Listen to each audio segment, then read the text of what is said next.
were the best investments in 2019? Now, of course, that's the flip side of the question, what are going to be the best investments for 2020?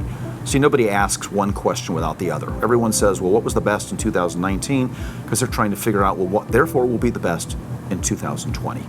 This time of year, it's actually a huge question. Just do a Google search, you'll get hundreds of hits.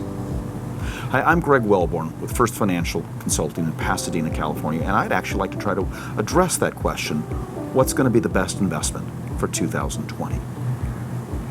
The table that you're seeing on your screen right now actually shows you what was the best investment category in 2019.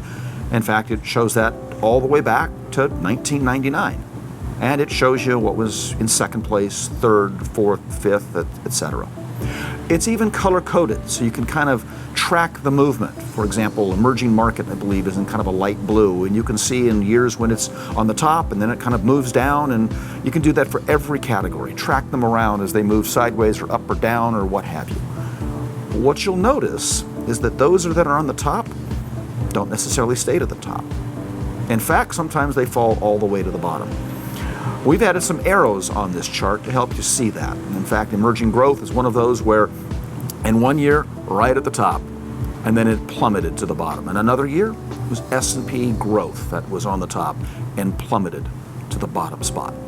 Now, I wish it were as easy as saying that which is on the top goes to the bottom, and therefore that which is on the bottom goes to the top, because we just then invest in whatever was the worst last year.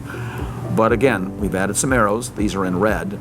Those things that are on the bottom do not necessarily come to the top. Sometimes they just hover around and stay on the bottom. The point to all this is that it is pointless. There is no predictability. There is no pattern from year to year. You cannot use what was best in one year to predict what will be best in the next year. It just doesn't work. So what can you do? Well, you can invest for the long term. You see, for each of these categories, although one year's performance is absolutely unpredictable, performance over the long term is very predictable.